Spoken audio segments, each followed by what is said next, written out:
রাজ্য হজ কমিটির চেয়ারম্যান হওয়ার সুবাদে আমি প্রতিটি বাংলার মানুষের কাছে আমি অবগত করাতে চাইছি যে 2025 যেমন আজকে শেষ দিন, কিন্তু 2026-এর যে হজ, সে হজের প্রক্রিয়া কিন্তু আরম্ভ হয়ে গেছে।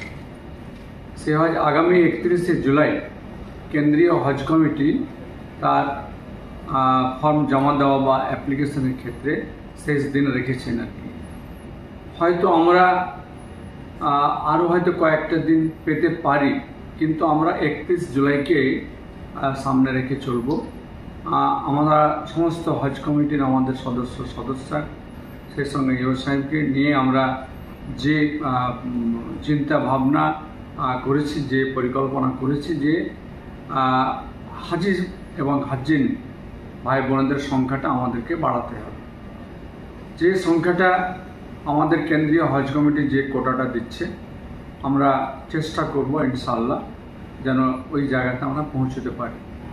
সেই সঙ্গে আমি সমস্ত যারাই আজকে এই ভিডিও মেসেজের মাধ্যমে আপনারা শুনছেন, আমরা আপনাদের কাছে বিনীত নিবেদন রাখছি যে আল্লাহ পাক রব্বুল আলামিন আমাদের জন্য হজ ফরজ করেছেন। আমরা হজে যখনই আমরা পবিত্র মক্কা শরীফে পৌঁছাবো, তখনই কিন্তু প্রথমে আমাদেরকে উমরা করতেই হয় আর কি। কাজে উমরা ছাড়া কিন্তু হজ হবে না।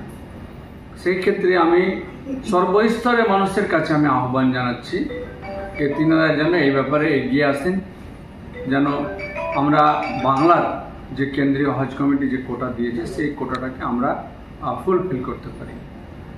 আমরা আগামী সোমবার থেকে আমরা বিভিন্ন জেলার আমরা অ্যাওয়ারনেস প্রোগ্রামের জন্য আমরা বেরিয়ে পড়ব এবং যেন সেই সমস্ত জায়গা থেকে যেনারা রেসপেক্টিভ ইমাম মুয়াজ্জিন আছেন, আমাদের বিশিষ্ট বিদ্বজন গণিজন আছেন, আমি তিনাদেরকেও আহ্বান জানাচ্ছি কি এবং সেই সঙ্গে সহযোগিতাও চাইছি যে আপনারাও মানুষকে একটু এই বিষয়টা জানান যে হজ আল্লাহ আমাদের জন্য ফরজ করেছেন এবং হজ যেন মানুষ বেশি থেকে বেশি যেতে পারেন, তার জন্য একটু আপনারা উৎসাহিত করবেন, আমরা এই আহ্বান রাখছি।